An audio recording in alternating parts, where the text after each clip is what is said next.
तो गाइस एक motorcycle company जिसका इतिहास लमसम 150 साल पुराना है, जिसने 2 वर्ल्ड वॉर देखे, एक समय पे वर्ल्ड की हाईएस्ट सेलिंग मोटरसाइकिल्स बनाता था, जिसने one of highest ever export का रिकॉर्ड सेट किया है, नुमरस अवार्ड्स जीते हैं।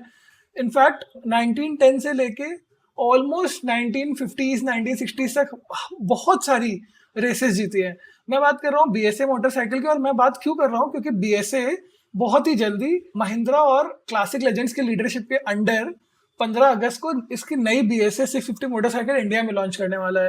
एक्चुअली में ये जो बाइक है ये ऑलमोस्ट 4 से 5 साल पहले ही डेवलप हो गई थी और यूके में अराउंड 2021 पे लॉन्च हो भी गई थी। I don't know why India में लाने में इन्होंने इतना लेट करा, बट क्योंकि ये बाइक ऑलरेडी यूरोपियन मार्केट में आ गई थी, हमें इस बाइक के बारे में ईच एंड एवरी डिटेल पता है।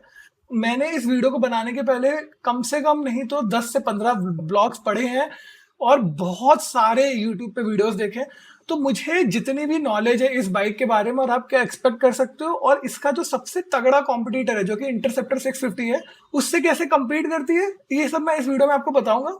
तो गाइस चलिए शुरू करते हैं। Welcome back to our channel gentleman and motorcycle and let's get started.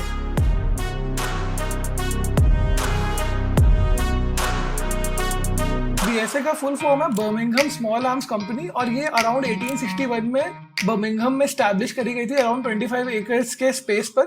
BSA gold star को यूके में गोल्डी भी बोलते हैं। तो मैं इसकी हिस्ट्री पे अगर आता हूँ, 2 बीएसए अवेलेबल थे, एक 348 सीसी और 499 सीसी। ये अपने टाइम पे one of the most advanced और लाइट वेट मोटरसाइकिल्स थी। इनमें आते थे ऑल एलॉय सिलेंडर्स जो कि ऑलमोस्ट 20 पाउंड लाइटर थे कास्ट आयरन यूनिट से, बहुत ही लाइट वेट चैसी। उसके अलावा there were different combination of compression ratios, cams, carburettor, exhaust system. जो गोल्ड स्टार थी वो डिफरेंट वेरिएशन में अवेलेबल थी, टूरिंग में अवेलेबल थी, ट्रायल्स अवेलेबल थे, स्क्रैम्बलर वर्जन अवेलेबल था और इसका एक रेस बाइक वर्जन भी अवेलेबल था जिसमें कि बहुत ही ज्यादा crouch down cafe race style riding posture था। उस टाइम पे ना ये रेस बाइक्स थी, ऑल्दो आज जो बाइक लॉन्च हुई है वो एक रेस बाइक नहीं है और ये एक आयरनी है इस पूरे रेट्रो नॉस्टैल्जिया कल्चर के बारे में।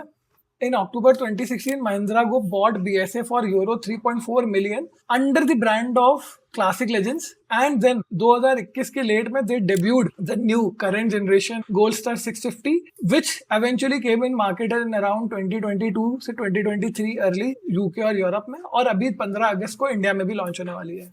1950s से लेकर 1960 तक BSA and Royal Enfield both were the competitors in the market at time, और both motorcycles were considered a sporty motorcycle। उस समय भी इंटरसेप्टर आती थी और ये बहुत ही आयरॉनिक है कि 1955 के आसपास भी इंटरसेप्टर आती थी and that Interceptor was parallel to, both were even at that time neck to neck in the market. Although जो उस समय इंटरसेप्टर आती थी वो थोड़ी सी इजी राइडिंग मशीन थी compare to the Gold Star, और आज जब दोबारा गोल्ड स्टार लॉन्च हो रही है again this bike is gonna go neck to neck with Interceptor 650। जैसा कि मैंने बोला कि ये बाइक ऑलरेडी यूरोप में लॉन्च हो गई, तो हमारे पास सारी इन्फॉर्मेशन है, हमारे पास उसका टेक्निकल स्पेसिफिकेशन है, ब्राउशर है, कलर्स है, और क्योंकि 1 साल हो गया तो वहाँ पे ऑलमोस्ट 1 ईयर रिव्यू तक आउट है, तो हमको सब कुछ पता है ऑलरेडी इस बाइक के बारे में। सबसे पहले मैं आपको ब्रीफ दे देता हूँ इस बाइक के टेक्निकल स्पेसिफिकेशंस के बारे में। तो starting from the engine, gold Star 650 use करती है रोटैक्स 650 इंजन, जो कि सेम इंजन है जो कि BMW F650 फंड्यूरो में आता था। इंडिया में भी ये बाइक 1990s में लॉन्च हुई थी। बहुत ही आइकॉनिक बाइक है और ये इंजन भी अपने आप में बहुत कैपेबल है और प्रूवन है। इसको रीवर्क करा गया obviously to enable it to fit into BS6 category, plus इसको लिक्विड कूल बनाया गया है। This bike has a dry sump और फॉक्स एयर कूल्ड फिन्स हैं जो कि पहले तो बाइक को रेट्रो अपील देती है एंड ऑब्वियसली थोड़ा बहुत एक्स्ट्रा कूलिंग में भी मदद करती हैं। मैं अगर इंजन की स्पेक शीट के बारे में बात करूं तो it's a 4 stroke single cylinder liquid cooled engine with twin spark which makes around 55 Newton meter of torque at 4000 rpm and around 45 bhp at 6500 rpm. It comes with 16 teeth front sprocket and 47 teeth rear sprocket. उसके बाद it comes with a 5-speed gearbox, wet multiplate constant mesh, वही standard configuration है। Chassis वही same interceptor 650 जैसी steel tubular, सामने telescopic suspension है, पीछे twin suspension है विच आर एडजस्टेबल। उसके बाद फ्रंट में 320 मिलीमीटर की डिस्क ब्रेक है exactly like Interceptor, same configuration. Rear में 255 मिलीमीटर की डिस्क ब्रेक है। टायर साइज की बात करते हो तो यहाँ पे ना थोड़ा सा एक्चुअली में अच्छा है वो ये है कि फ्रंट में 18 इंच है और रेयर में 17 इंच है। सो फ्रंट में 190 18 है और रेयर में 150 70 17 है। 17 इंच होने से यार डेफिनेटली फर्स्ट ऑफ ऑल दो आगे और पीछे दोनों ही पोक ड्रिम्स है और ट्यूब टायर्स हैं। ऑल दो tyres are same Pirelli Phantom Sportscomp जो ओरिजिनल इंटरसेप्टर और जीटी में आती थी, but again is tube tyres. So सबसे बेस्ट एडवांटेज ये एटलीस्ट आप पीछे तो एक अच्छा टायर डाल पाओगे और आगे का मुझे नहीं पता, 17 इंच में ज्यादा ऑप्शंस होते हैं। एक और ये चीज है कि ऑलरेडी बीएसए दो बाइकों को डेवलप कर रहा है इसी सेम प्लेटफॉर्म पे, एक स्पोर्टी कैफे रेसर जो आई थिंक आगे भी 17 इंच लेके आने वाली है, और इसी सेम प्लेटफॉर्म पे एक स्क्रैम्बलर। उसके अलावा BSA started working on a electric motorcycle, तो ये एक न्यूज है। उसके अलावा फ्यूल टैंक की बात करता हूँ तो 12 लीटर का फ्यूल टैंक है, और मुझे पर्सनली लगता है कि इसका माइलेज ना इंटरसेप्टर से बेटर होने वाला है। नॉन स्विचेबल एबीएस आता है, और बाइक में ना type A type C port दोनों है। आपके हैंडल बार में टाइप सी पोर्ट है, और आपके इंजन के साइड में सिगरेट लाइटर वाला जो कार वाला पोर्ट होता है वो भी अवेलेबल है। मैं बाइक के डायमेंशन और वेट की अगर बात करूं तो कर्व वेट है 213 kg, which is heavier than Interceptor. Max payload with 160 kg which is lesser than Interceptor. So यहाँ पे थोड़ा प्रॉब्लम हो सकता है फॉर लॉन्ग टूरिंग, स्पेसिफिकली आप लद्दाख वगैरह में हैवी लगेज के साथ अगर आप पिलियन के साथ सोचते हो। इसके अलावा अगर ओवरऑल डायमेंशंस की बात करता हूँ तो जो बाइक की लेंथ है दैट इज 2206 मिलीमीटर्स। ओवरऑल जो बाइक की विड्थ है दैट इज 817, और जो बाइक की हाइट है 1093 मिलीमीटर। उसके बाद wheel base is 1425 millimetre. Wheel base भी अगर आप देखोगे तो इंटरसेप्टर से थोड़ा सा ज्यादा है, इंटरसेप्टर का 1398 मिलीमीटर है, और ग्राउंड क्लियरेंस 150 मिलीमीटर है, इंटरसेप्टर से कम है। इंटरसेप्टर का ग्राउंड क्लियरेंस 174 मिलीमीटर है। उसके बाद seat height is 782 which is lesser than interceptor, और वो बहुत अच्छी चीज है। इंटरसेप्टर का 802 या 805 मिलीमीटर के आसपास सीट हाइट है। सो गाइस ये हो गया technical specification as per the paper, as per the sheet.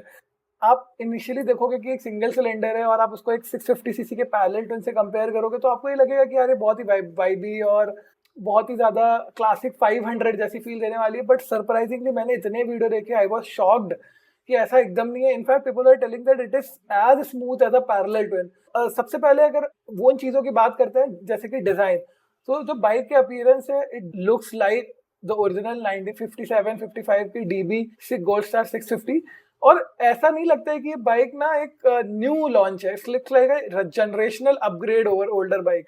जब आप बाइक को as in a full frame देखते हो ना तो बाइक की डिजाइन बहुत अच्छी लगती है एक्चुअली में। बहुत ही well balanced modern plus retro elements है, और जो ओरिजिनल डीबी 650 की जो डिजाइन है ना उससे ट्रू टू द डिजाइन है। Each and every element you can trace back. मतलब पेंट की फिनिशेस बहुत अच्छी हैं, पेंट की कलर्स बहुत अच्छे चूज किए गए, और जो मुझे इस बाइक में ना सबसे अच्छी लगा है वो इसका एग्जॉस्ट का डिजाइन है। ब्रश्ड मेटल फिनिश का डिजाइन है। इवन दो वो कैटालिटिक कन्वर्टर इंजन के नीचे लगा हुआ है, बट उसके ऊपर एक ऐसा उन्होंने कवर डिजाइन करा है कि दूर से देखने में सिंगल एग्जॉस्ट यूनिट लगता है, और catalytic converter you can not spot. तो और उसके अलावा जो ओरिजिनल बीएसए के जो लोगोज हैं या फिर जो बीएसए का हेरिटेज साइन है, two cross guns with a भाला इन बिटवीन, सो ये पूरे बाइक में आपको दिखता है। जगह जगह इंजन केसिंग के ऊपर भी दिखता है, साइड पैनल्स पे भी दिखता है, सीट पे भी दिखता है, टैंक पे भी दिखता है। टैंक का जो ऑयल फिलर है वो भी ऑफसेट है, सेंटर नहीं है। ऑल तो वो हिंज नहीं है, वो आप रोटेट करके आपके हाथ में आ जाएगा जैसे जीटी इंटरसेप्टर में आ जाता है। बट उसका डिजाइन भी बहुत अच्छा, और टैंक का डिजाइन भी मुझे अच्छा लगा। सीट का डिजाइन भी अच्छा है एक्चुअली, वो सीट का डिजाइन काफी हद तक ओरिजिनल बाइक से ट्रेस कर सकते हो आप, और वेल बैलेंस्ड। और जिन्होंने भी बाइक चलाई है ना, मैंने जब इनके वीडियोस देखे तो मोस्टली जो भी 5'8" 5'7" के लोग थे दे वर वेरी कंफर्टेबल। तो शॉर्ट हाइट अगर आप हो ऑन एवरेज 5'6" 5'7", तब भी आप ये बाइक इजीली हैंडल कर सकते हो। एग्जॉस्ट की बात करो तो इसमें एक और इंटरेस्टिंग डिजाइन फैक्टर है कि बाइक के एग्जॉस्ट में बैफल है जिसको आप नट से खोल भी सकते हो। तो आप ना बाइक को विद बैफल चला सकते हो जिसमें थोड़ी म्यूटेड साउंड होगी, और बैफल हटा के विद थोड़ी सी और इनहैंस साउंड को एंजॉय कर सकते हो।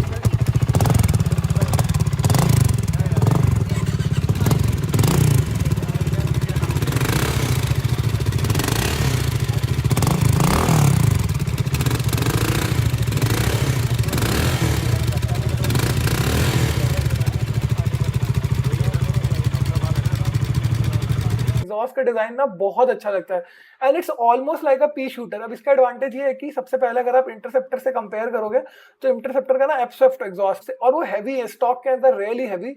और जो इंजन का डिजाइन है इंटरसेप्टर का वो भी ऐसा है कि centre of gravity compare to this bike is higher. Corners पे जाते हो ना तो आपको उतनी स्टेबिलिटी और उतनी कॉन्फिडेंस नहीं मिलती है, although definitely you can go ahead and swap the exhaust. इसमें क्या है कि since the exhaust is very low, cat converters are placed just below the engine, और जिस तरह से उसका सम डिजाइन किया गया है, सेंटर ऑफ ग्रेविटी बहुत लो है और उसका एडवांटेज डेफिनेटली हैंडलिंग में है। अब देखो सस्पेंशन सेटअप ऑलमोस्ट सेम ही है, इनफैक्ट जो सस्पेंशन का ट्रैवल है फ्रंट एंड बैक वो इंटरसेप्टर से ज्यादा ही है, इसलिए बाइक मुझे लगता है कंफर्टेबिलिटी के मामले में although it's heavier than Interceptor few kgs, but it will be easy and flickable compare to Interceptor. इसके अलावा डिजाइन में जो ओरिजिनल गोल्ड स्टार थी उसमें भी रेयर पिलियन के नीचे सैडल रॉड्स लगे हुए थे, इसमें भी सेम सैडल रॉड रिटेन किए गए हैं। उसके बाद हैंडल बार की हाइट और विड्थ काफी नॉर्मल और काफी अच्छी राइडिंग पोस्चर बना रहा है। मैंने नोटिस किया कि कुछ बाइक्स में क्रोम फिनिश्ड हैंडल बार्स थे और कुछ बाइक में ब्लैक फिनिश्ड हैंडल बार्स थे, तो I think its colour related कि अगर आप क्रोम ले रहे हो तो आपको क्रोम वाला हैंडल बार मिलेगा, और अगर आप ब्लैक या डार्क ब्लू ले रहे हो तो आपको शायद ब्लैक कलर का हैंडल बार मिलेगा। उसके अलावा जो इंस्ट्रूमेंट का डिजाइन है वो बहुत हद तक ओरिजिनल बाइक जैसा है। ओरिजिनल बाइक में भी 2 बड़े यूनिट्स और एक छोटा यूनिट था, इसमें भी ऐसा ही है, ऑल्दो उसकी जरूरत नहीं थी इस टाइम पे, बट उन्होंने उसको रेप्लिकेट करने के लिए बनाया। एक्चुअली में ऊपर से देखने में ना बहुत अच्छा लगता है और ये थोड़ा analog style goes with the bike. So अब मैं हैंडलिंग और राइड की बात करता हूँ, तो जो मैंने जितना भी डेटा कलेक्ट करा है ना इस बाइक के बारे में, बहुत सारे वीडियोस और ब्लॉग्स पढ़ के, वो सबसे पहली बात तो कि it doesn't feel like a single cylinder bike, it's a very smooth, very linear. और अगर आप जो इसका टॉर्क और पावर डिलीवरी का ग्राफ भी है ना उसमें भी आप देखोगे तो कोई फ्लैट स्पॉट नहीं है, बहुत ही लीनियर है। It doesn't feel like a single cylinder. और ये सुन के ना मैं इतना एक्साइटेड हूँ इस बाइक को राइड करने के लिए। I hope Mahindra arranges somehow and I get to ride it.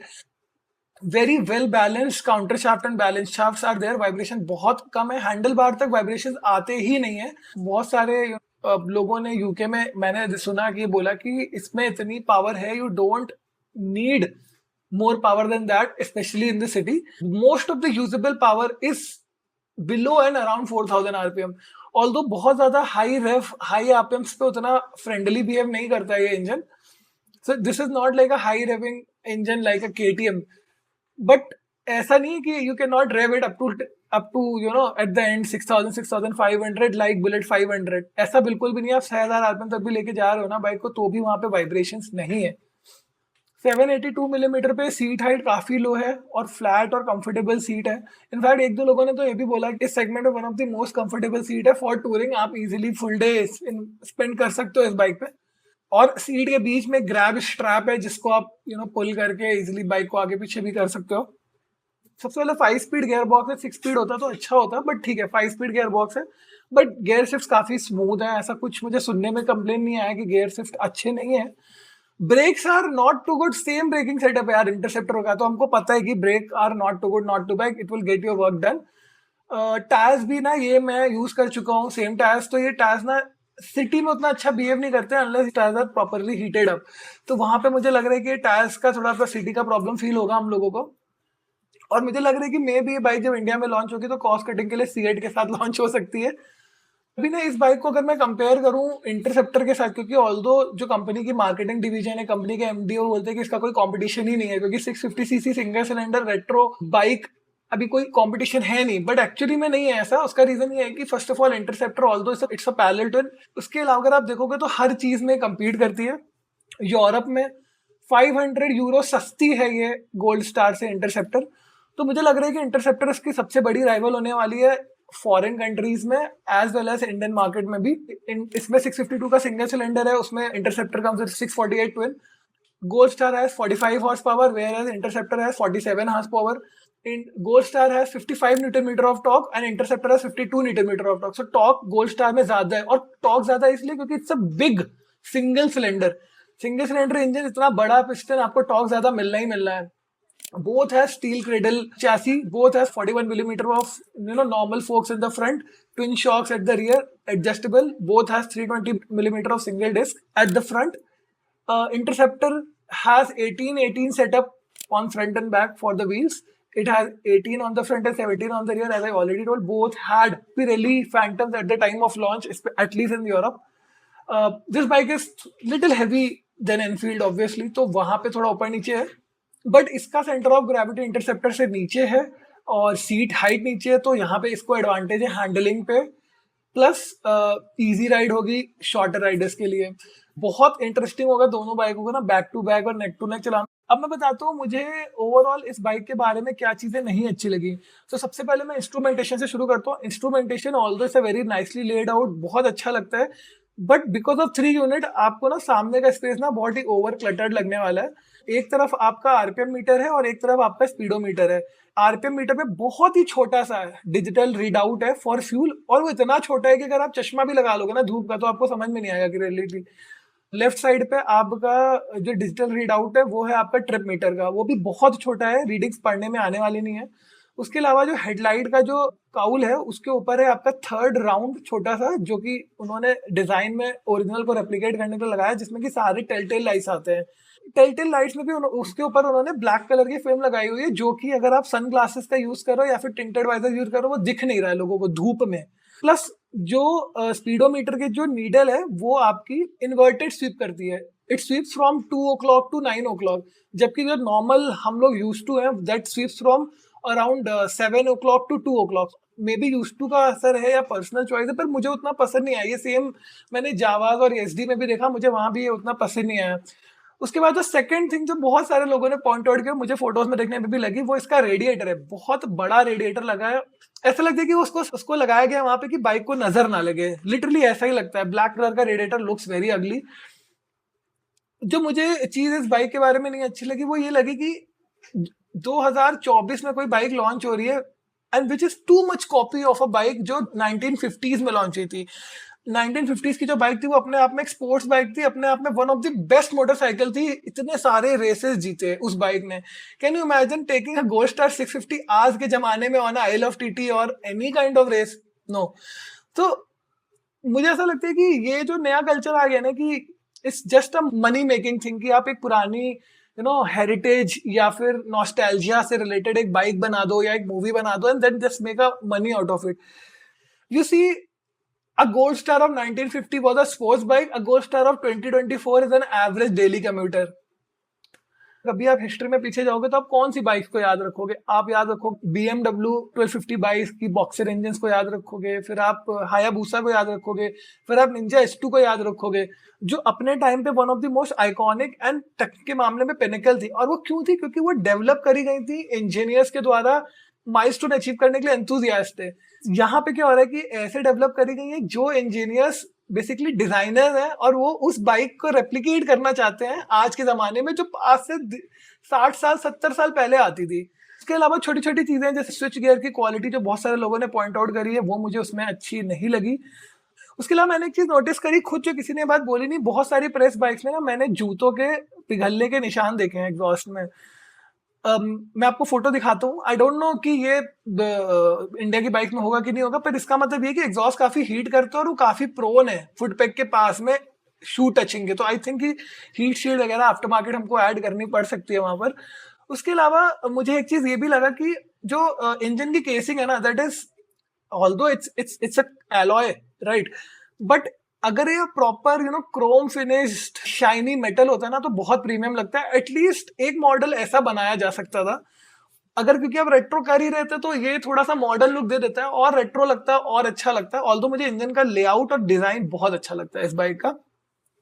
उसके अलावा हैंडल बार में जो एक USB-C का पोर्ट लगा हुआ है वो बहुत अगली लग रहा है, और ऐसा है कि थोड़ा उसको ऐसा डिजाइन करते हैं कि जो राइट साइड में मास्टर सिलेंडर है उससे मैच हो जाता तो थोड़ा हैंडल बार बैलेंस्ड लगता है। वो ऐसा भी डिजाइन करने का एफर्ट नहीं जाना गया, it looks like an after thought. इस बाइक का ओवरऑल की सेलिंग पॉइंट होने वाला है वो इसका मेन इतना बड़ा सिंगल सिलेंडर इंजन है, क्योंकि लोग शॉक्ड होंगे एक्चुअली में चलाने के बाद। शॉक की वजह से इसकी मार्केटिंग बहुत अच्छी होने वाली है। लोगों को लगेगा कि यार single cylinder it will behave like a better form of classic 500, but ऐसा नहीं, ऐसा very smooth, very much vibration less engine.